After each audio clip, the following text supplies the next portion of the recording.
Hey guys, Coach Chris here, back with another video. In this video we're going to talk about the chess principle of controlling the center. Now, last time we talked about development, we saw that it was a temporary advantage, but when played energetically, when you have a lead in development, it is effectively as though you have more material than your opponent because you can bring more forces to bear to the important squares until your opponent catches up in development. So you have to strike while the iron's hot. In this video we're going to talk about the center and how controlling the center is important. It's important because it allows your pieces to have more squares available to them and it restricts your opponent's pieces. Let's talk about this as we go through a game. So this is a blitz game I played on Lichess a few days ago. I'll start off with a Grunfeld defense. So d4, knight f6, c4, black goes for a fianchetto, and white just develops naturally towards the center.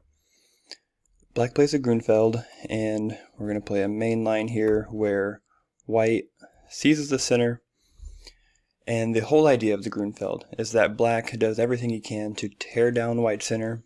If he can't tear it down, then he would at least like to blockade it, and if he can't blockade it, then he would at least like to trade a bunch of pieces so that the remaining pieces aren't as restricted. And again, if you want to know more about this particular chess principles and the three big chess principles that we're going to be talking about, check out Andros Toss's amazing chess principles reloaded courses or his incredible YouTube channel.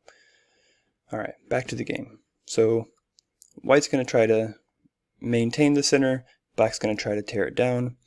So both sides develop naturally towards their respective purposes.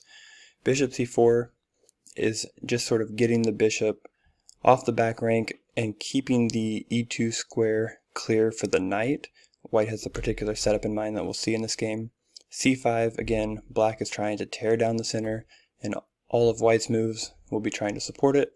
All of black's trying to tear it down. So far everything pretty natural, and now knight a5 to attack the bishop.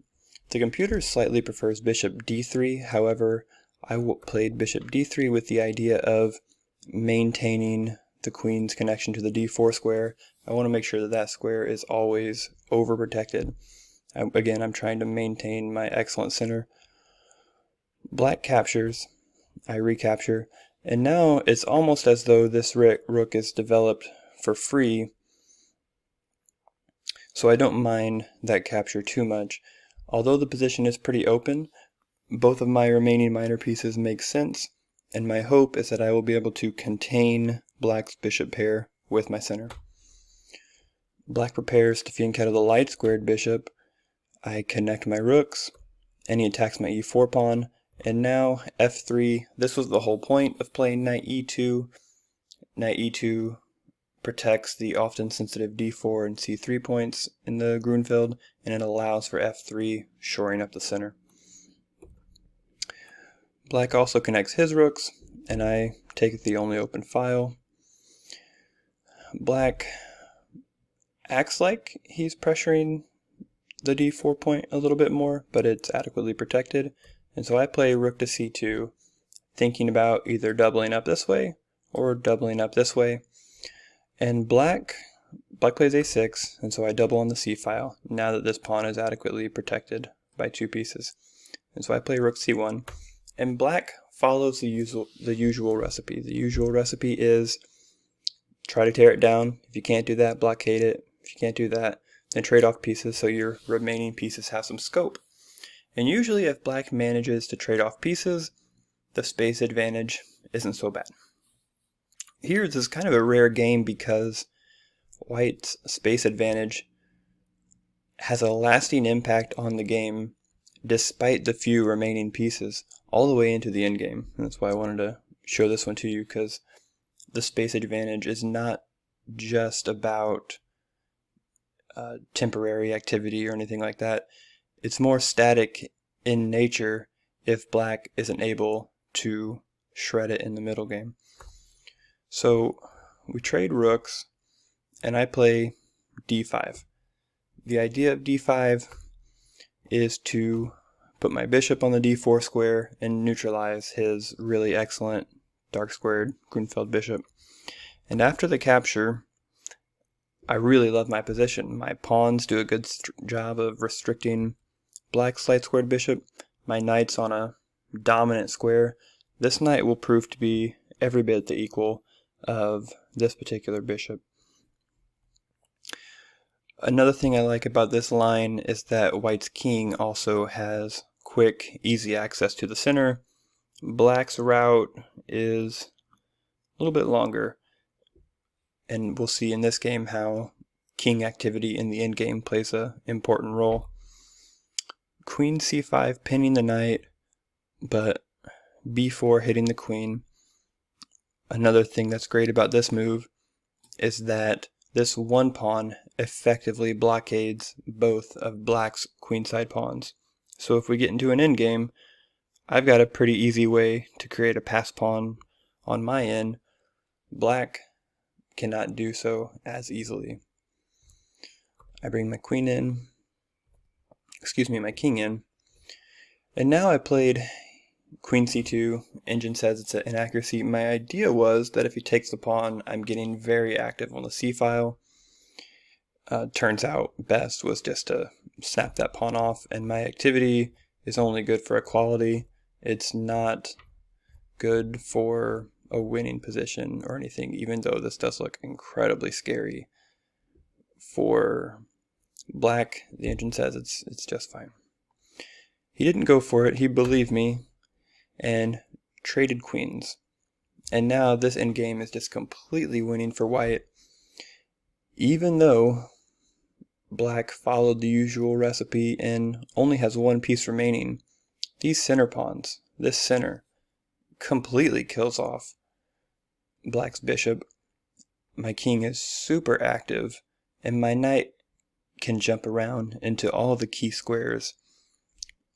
So here we see just the absolute dominance of a center that is not blockaded or not shredded in the middle game. So activating the king, it's important to remember that in an endgame, the king has to be an aggressive attacking piece. The middle game's over, the opening's over. You have to sort of set aside the opening understanding of, okay, I've got to castle early to get my king safe. In the middle game, understanding of, okay, I have to protect the king at all costs. In the end game, when the material that could checkmate the king is off the board, then the king becomes an attacker, and you have to centralize your king as quickly and aggressively as you can. Black belatedly tries to tear down the center, but just king into b6, attacking this bishop. It retreats, and now pushing past e5. The thing that makes this particular center so great is that it's mobile. It can advance easily. Black attacks it again, but just d6. This d pawn is only 2 squares away from promotion. This bishop can only shuffle back and forth, whereas the knight can jump into all the key squares. Black starts pushing on the king side, and I just take a moment to shore up this beautiful, beautiful pawn chain. Notice also that when we were in the middle game, the pawns were on light squares, restricting the bishop. Now that we're in an endgame, it's ideal to have them on dark squares so that no matter what, the bishop can't attack them. Black starts to shuffle, hoping that he has a fortress and can draw the game, but that's just never going to happen with the knight. The knight is far superior to the bishop in blocked positions, the bishop far superior to the knight in open positions, and what we have here is a very blocked position. Knight comes into c5, and the game is already over. As you can see, the engine already evaluates it as +8. Black makes a mistake, and again, aggressive, active moves with the king. This bishop has no squares to go to. The king can't reinforce it. Black is losing a bishop because these center pawns took up so much space. Black pushes on a5 because he had to make some move, and is kind of dreaming of creating a pawn, a passed pawn that promotes to a queen, but this knight keeps everything safe. But more importantly, we can just take this bishop and make our own queen. And here, the opponent resigned. Again, the whole idea of this game is showing you how effective an uncontested mobile pawn center can be. It starts with the opening, and this is a just fine opening from Black's perspective. But it has to be played energetically, because if White gets what he wants and is able to just keep this beautiful uncontested center, then it restricts all of Black's pieces. Even when there's only one piece left on the board, the center was still incredibly important in this game. Again, activating the king, and the mobility of the center is what was so important, completely killing off this bishop.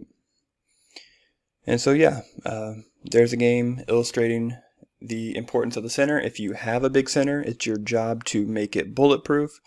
If your opponent has the center, your job is to tear it down. If you can't do that, then blockade it. If you can't do that, trade off pieces to relieve the burden.